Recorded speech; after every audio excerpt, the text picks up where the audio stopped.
um deste? Sou louca pelo meu. Na verdade, adoro todas as minhas coisas. Já se perguntou de onde vêm todas as coisas que compramos e para onde vão quando nos desfazemos delas? Não conseguia deixar de pensar nisso, por isso quis saber mais sobre o assunto. E os livros diziam que as coisas se deslocam ao longo de um sistema. Da extração, para a produção, para a distribuição, para o consumo e para o tratamento de lixo. Isso tudo se chama a economia de materiais. Bem, estudei um pouco mais. Eu passei 10 anos viajando pelo mundo, atrás de pistas de onde vêm as nossas coisas e para onde vão. E sabe o que eu descobri? Esta não é toda a história. Falta muita coisa nessa explicação. Em primeiro lugar, neste sistema parece que está tudo bem, sem problemas. Mas, na verdade, é um sistema em crise, porque trata-se de um sistema linear. E nós vivemos num planeta finito. E não se pode gerir um sistema linear num planeta finito, indefinidamente. Em todas as suas etapas, este sistema interage com o mundo real. A vida real não acontece numa página em branco.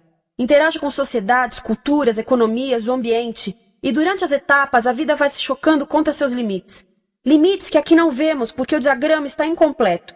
Então, voltemos atrás para preencher alguns espaços e ver o que falta. Uma das coisas mais importantes em falta são as pessoas. Sim, pessoas. As pessoas vivem e trabalham em todas as etapas desse sistema, onde algumas são um pouco mais importantes que outras. Algumas têm maior poder de decisão. Quem são elas? Comecemos pelo governo. Meus amigos dizem que eu devia usar um tanque para simbolizar o governo. E isso é uma realidade em muitos países, e cada vez mais também no nosso. Afinal, mais de 50% dos nossos impostos vão para os militares. Mas vou usar uma pessoa para simbolizar o governo, porque acredito nos valores e na visão de que o governo deve ser das pessoas, pelas pessoas, para as pessoas. A função do governo é olhar por nós, cuidar de nós. Esse é o seu trabalho. Depois vem as corporações. O que leva as corporações a parecerem maiores que o governo é porque elas são maiores que o governo. Atualmente, entre as 100 maiores economias da Terra, 51 são corporações.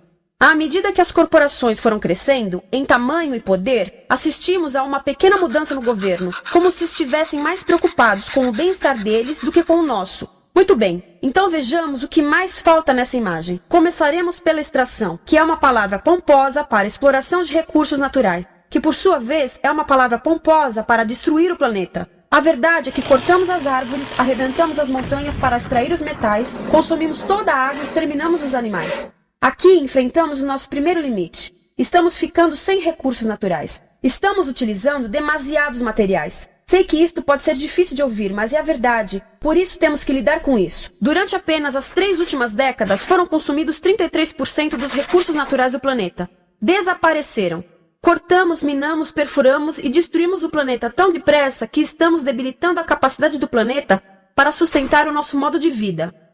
Aonde eu vivo, nos Estados Unidos, resta-nos menos de 4% da nossa floresta original.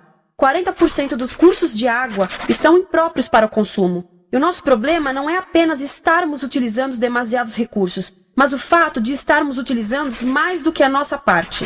Temos 5% da população mundial, mas usamos 30% dos recursos mundiais. Se todos consumissem ao ritmo dos Estados Unidos, precisaríamos de 3 a 5 planetas. E sabem uma coisa? Só temos um. Então, a resposta do meu país a essa limitação é simplesmente ir tomar dos outros. Este é o terceiro mundo, que alguém dirá tratar-se apenas de uma expressão para designar o local para onde foram as nossas matérias-primas. E o que é que acontece?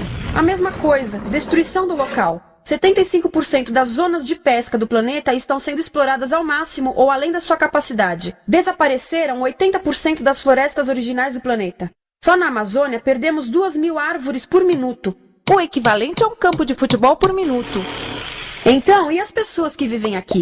Bem, de acordo com esses sujeitos, eles não são donos desses recursos. Mesmo que vivam lá há gerações. Não são donos dos meios de produção, nem compram muitas coisas. Nesse sistema, quem não possui nem compra muitas coisas não tem valor. A seguir, as matérias-primas seguem para a produção, aonde utilizamos energia para misturar químicos tóxicos com recursos naturais para produzir produtos contaminados com tóxicos. Há atualmente no comércio mais de 100.000 químicos sintéticos. Apenas um punhado foi testado para avaliar o seu impacto na saúde, e nenhum foi testado em relação aos impactos sinérgicos na saúde, ou seja, a interação com todos os outros químicos aos quais estamos expostos diariamente. Por isso, desconhecemos o impacto total deles na saúde e no ambiente. Mas sabemos uma coisa: os tóxicos entram e saem. Enquanto continuarmos a introduzi-los nos nossos sistemas de produção industrial, continuaremos a inserir esses tóxicos nos produtos que levamos para nossas casas, trabalho e escolas, e claro, para nossos corpos. Como os BFRs, ou retardantes de incêndio à base de brometo, que tornam as coisas mais resistentes ao fogo, mas são super tóxicos. São neurotóxicos, ou seja, tóxicos para o cérebro. O que é que estamos fazendo usando esses químicos? Apesar disso, os usamos em nossos computadores, eletrodomésticos, sofás, colchões e até alguns travesseiros. Sim, pegamos nossos travesseiros, os revestimos com neurotoxinas, levamos para casa e dormimos por 8 horas com eles. Não sei, mas acho que num país com tanto potencial, poderíamos ter uma maneira melhor de evitar que as cabeças peguem fogo à noite. Sabia que essas toxinas vão se acumulando ao longo da cadeia alimentar e se concentram nos nossos corpos? Sabe qual é o alimento do topo da cadeia alimentar com o nível mais elevado de químicos tóxicos? O leite materno.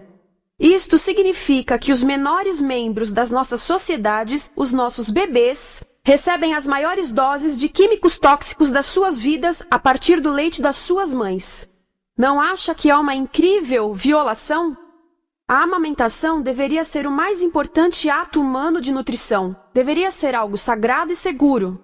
A amamentação continua a ser o melhor e as mães devem amamentar, mas nós deveríamos proteger esse ato. Eles deviam protegê-lo. Eu pensava que zelavam pelos nossos interesses. As pessoas que mais sofrem com esses produtos químicos são os trabalhadores das fábricas. Muitos são mulheres em idade reprodutiva, que trabalham com toxinas que afetam a gestação, carcinogênicos e muito mais. Agora eu pergunto, que tipo de mulher em idade reprodutiva trabalharia num emprego deste, exposta a estas toxinas, a não ser uma mulher sem outra alternativa? Essa é uma das maravilhas desse sistema. A erosão dos ecossistemas e economias locais aqui garante um fluxo constante de pessoas sem alternativas. No mundo, há 200 mil pessoas por dia se deslocando de ambientes que as sustentaram ao longo de gerações para cidades, onde muitas vivem em bairros de lata, à procura de emprego, por mais tóxico que seja. Não só os recursos são desperdiçados ao longo desse sistema, mas também pessoas, comunidades inteiras são desfeitas. Sim, as toxinas entram e saem. Muitas delas saem das fábricas em produtos, e muitas mais saem como subprodutos, ou poluição. E estamos falando de muita poluição. Nos Estados Unidos, as indústrias admitem liberar mais de 1.800.000 quilos de químicos tóxicos por ano. Deve ser muito mais, porque isso é o que eles admitem. Trata-se de outro limite, porque quem quer ver e respirar 1.800.000 quilos de químicos tóxicos por ano? Então o que eles fazem? Mudam as fábricas poluidoras para o estrangeiro, para poluir outros países. Mas, surpresa, grande parte dessa poluição volta para nós trazida pelo vento. E o que acontece depois de todos os recursos naturais serem transformados em produtos? Passam por aqui, para a distribuição, o que significa vender todo o lixo contaminado com toxinas o mais rápido possível. Aqui, o objetivo é manter os preços baixos, com as pessoas comprando os produtos em constante movimento. Como eles mantêm os preços baixos? Pagam salários baixos aos trabalhadores das lojas e restringem o acesso aos seguros de saúde sempre que podem. Tudo se resume em exteriorizar os custos. O verdadeiro custo da produção não se reflete no preço. Em outras palavras, não pagamos aquilo que compramos. Outro dia estive pensando nisto.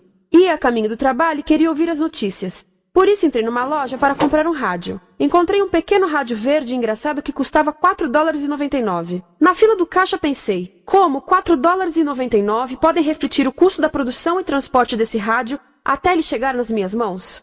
O metal deve ter sido extraído na África do Sul. O petróleo provavelmente do Iraque. O plástico produzido na China e talvez montado por uma criança de 15 anos numa fábrica do México. $4,99 não paga nem o aluguel do espaço ocupado na prateleira, nem parte do salário do empregado que me atendeu, ou as viagens de navio e caminhão que o rádio fez. Foi assim que eu percebi que eu não paguei o valor do rádio. Então, quem pagou? Estas pessoas pagaram com a perda do espaço dos seus recursos naturais. Estas pagaram com a perda do ar puro, com o aumento de doenças como asma e câncer. As crianças do Congo pagaram com o seu futuro, pois 30% delas abandonam a escola para trabalhar nas minas de coltan, um metal que usamos em aparelhos eletrônicos baratos e descartáveis. Estas pessoas pagaram por não ter direito ao seguro de saúde. Ao longo desse sistema, pessoas contribuíram para que eu comprasse o rádio por $4,99. Mas essas contribuições não são registradas por nenhum contabilista. É isto que eu quero dizer com exteriorizar o verdadeiro custo de produção. E isso nos leva à seta dourada do consumo. O coração do sistema, o motor que impulsiona. É tão importante proteger esta seta que se tornou prioridade daqueles dois sujeitos. É por isso que após o 11 de setembro, quando nosso país estava em choque, o presidente Bush poderia ter sugerido fazer luto, rezar, ter esperança, mas não, ele disse para fazermos compras. Compras!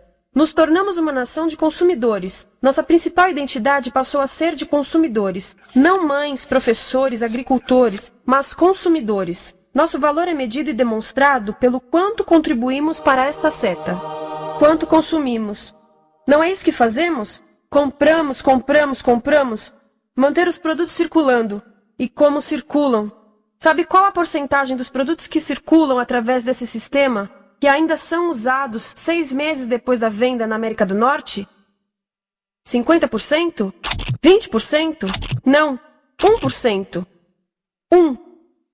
Em outras palavras, 99% das coisas que nós cultivamos, processamos, transformamos, 99% das coisas que percorrem o sistema são lixo em menos de 6 meses.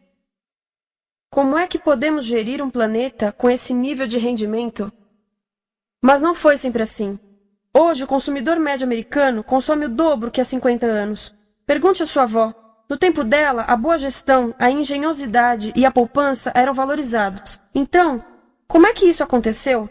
Bem, não aconteceu simplesmente. Foi planejado. Pouco depois da Segunda Guerra Mundial, estes sujeitos estudavam a forma de impulsionar a economia. O analista de vendas Victor Lebow articulou a solução que se tornaria a norma de todo o sistema. Ele disse: a nossa enorme economia produtiva exige que façamos do consumo a nossa forma de vida, que tornemos a compra e uso de bens em rituais, que procuremos a nossa satisfação espiritual, a satisfação do nosso ego no consumo. Precisamos que as coisas sejam consumidas, destruídas, substituídas e descartadas a um ritmo cada vez maior. O conselheiro econômico do presidente Eisenhower disse: o principal objetivo da economia americana é produzir mais bens de consumo. Mais bens de consumo? O nosso principal objetivo? Não é providenciar cuidados médicos, ou educação, ou transportes seguros, ou sustentabilidade, ou justiça? Bens de consumo? Como é que eles nos fizeram adotar esse sistema de forma tão entusiástica? Bem, 2 das suas estratégias mais bem-sucedidas são a obsolescência planejada e a obsolescência perceptiva. A obsolescência planejada é uma outra forma de dizer criado para ir para o lixo. Eles fazem as coisas de modo que sejam inúteis tão rápido quanto possível para jogarmos fora e voltarmos a comprar. Isso é óbvio em sacolas ou copos de plástico, mas verifica-se isso em coisas maiores como esfregões, DVDs, máquinas fotográficas, churrasqueiras, quase tudo, até computadores. Já reparou que quando compra um computador, a tecnologia muda tão rápido que em poucos anos se torna quase um impedimento para a comunicação? Fiquei curiosa e abri um desses computadores para ver o que tinha dentro, e descobri que a peça que se muda a cada ano é apenas uma pecinha no canto. Mas não se pode mudar apenas essa peça, porque cada nova versão tem um formato diferente.